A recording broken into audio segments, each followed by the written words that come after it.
आज वह 5 वर्ष का बालक ध्रुव अपनी माता के इसी वचन सुनकर तप करने के लिए चल दिया। घोर जंगल में जा रहा है। नारद जी ने देखा कि एक छोटा सा बालक भगवान को प्राप्त करने की इच्छा से वन में जा रहा है। नारद जी वहां पहुंच गए। देखना, कभी भी जब आप ईश्वर पे आश्रित हो जाओगे ना, जब ईश्वर के भरोसे हो जाओगे तो आपकी चिंता और कोई ना करे, लेकिन मेरे ठाकुर जी जरूर चिंता करते हैं। ठाकुर जी ने नारद जी को भेज दिया कि नारद जाओ, वो बालक छोटा है, अभी उसे ये भी नहीं पता कि वो किसका ध्यान करेगा। अभी उसे ये नहीं पता कि मैं कौन सा मंत्र का जाप करूं। नारद जी ध्रुव के पास आए। ध्रुव से की पहले परीक्षा ली। देखना, कोई भी संत पुरुष होता है ना जी, पहले परीक्षा लेता है, क्योंकि गुरु भी शिष्य परीक्षा लेकर ही बनाते हैं। हमें भी कभी अगर गुरु बनाना हो, पहले गुरु को जान ले, गुरु को पहचान ले कि गुरु है कैसे, हमें राह बता पाएंगे कि नहीं। और गुरु का भी कर्तव्य बनता है कि पहले वो शिष्य को देख ले कि शिष्य बनने लायक है भी कि नहीं। हर किसी को शिष्य नहीं बनाया जाता और हर किसी को गुरु नहीं बनाया जाता। हम चकाचौंध के कारण ऐसे लोगों को गुरु बना लेते हैं कि उनसे हम कभी मिल ही ना पाए। गुरु हमेशा ऐसा बनाओ जी कि जो आपकी बात सुन सके, और कभी अगर आप कष्ट में हो ना जी तो आपके कष्ट का निवारण कर सके। गुरु ऐसा होना चाहिए कि दूध पियो छान के और गुरु बनाओ जान के। दूध हमेशा छान के पीना चाहिए और गुरु को जान के बनाना चाहिए। रास्ता चलते को कभी गुरु मत बनाओ। भगवान की कृपा से जब नारद जी आए, नारद जी ने परीक्षा ली कि हे बेटा कहाँ जा रहे हो। ध्रुव कहने लगे कि बाबा मैं भगवान की तपस्या करने जा रहा हूं। नारद ने कहा, बेटा इतनी सी उम्र में तपस्या करोगे तुम। ध्रुव बोलने लगा, मेरी माता की आज्ञा है तपस्या करने की कि तू जा बेटा तपस्या कर, उनने आज्ञा दी है मुझे और मैं अपने माता की आज्ञा को मानता हूँ। धन्य है ऐसा पुत्र जो अपनी 5 वर्ष की आयु में अपनी माता के वचनों का पालन कर रहा है।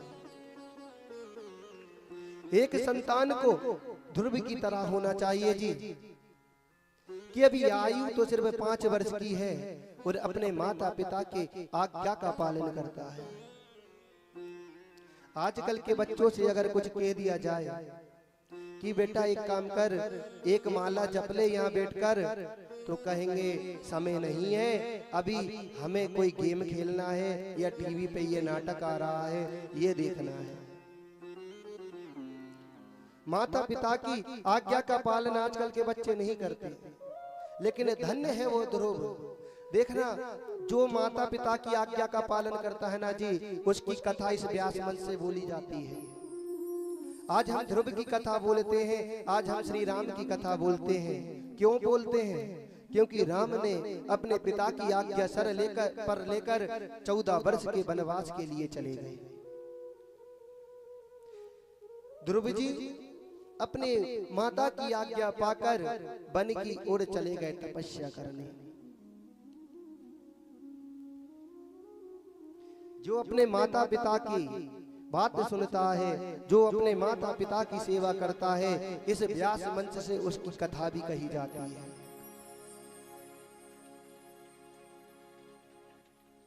तो सभी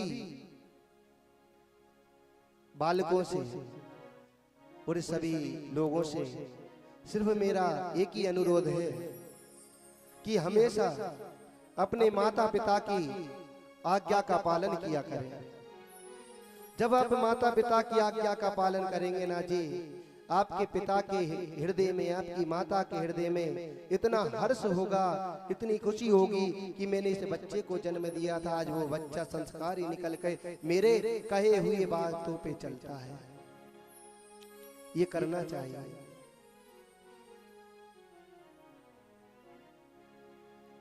ध्रुव जी महाराज ने अपनी माता की बात कही कि हमारी माँ ने कहा है हम तो तपस्या करेंगे।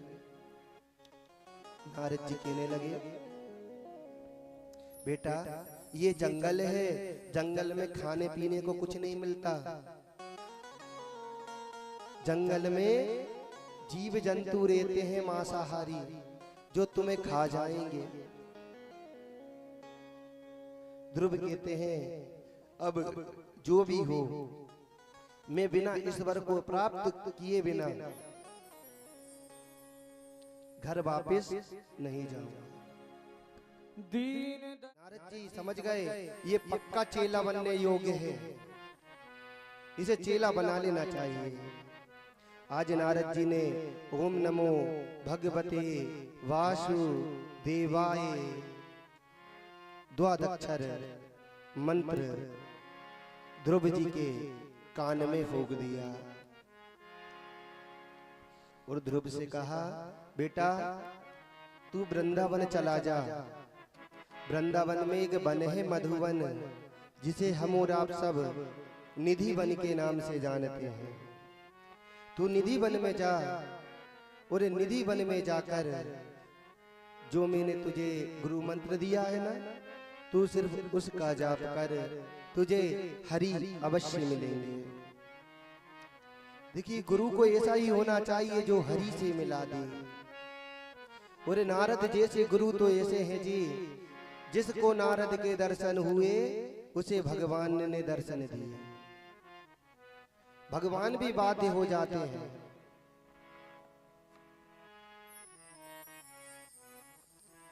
आज नारद जी की आज्ञा पाकर ध्रुव वृंदावन धाम गया। पूरे वृंदावन धाम में निधि वन में जाकर भगवान की तपस्या की।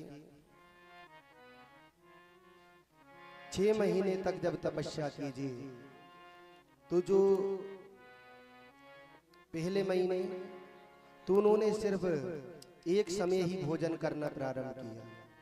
सिर्फ एक ही समय, कहीं फल लगे होते थे, क्योंकि जंगल था जी, जंगल में फल तोड़ के लिए आते थे और उन्हीं फल को सिर्फ एक समय खाते थे। फिर दूसरे महीने में उन्होंने फलों को भी छोड़ दिया, सिर्फ जल पीकर तपस्या करने लगे। शरीर को साधना चाहिए, शरीर संयमित करने के लिए आपके लिए धीरे धीरे करना पड़ना है, धीरे धीरे छोड़ना पड़ेगा।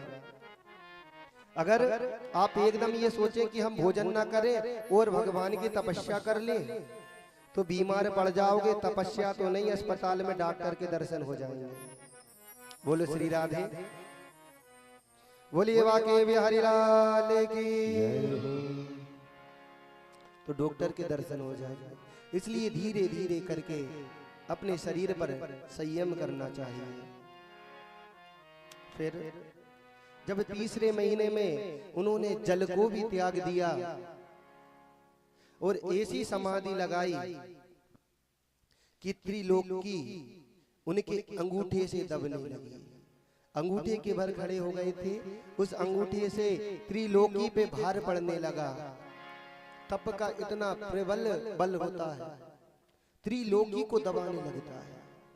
सभी देवता घबराकर भगवान के पास पहुंच गए। मेरे ठाकुर जी से विनती की, प्रभु आप जल्दी जाओ, ध्रुव को दर्शन दो, नहीं तो हमारी श्वास अवरुद्ध हो जाएगी, पृथ्वी रसातल में चली जाएगी।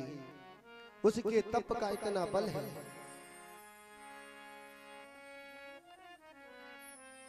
आज भगवान ध्रुव को दर्शन देने के लिए आ रहे हैं। वासुदेवाय मेरो नंद नंदनाय, वासुदेवाय मेरो नंद नंदनाय, ओम नमो भगवते वासुदेवाय।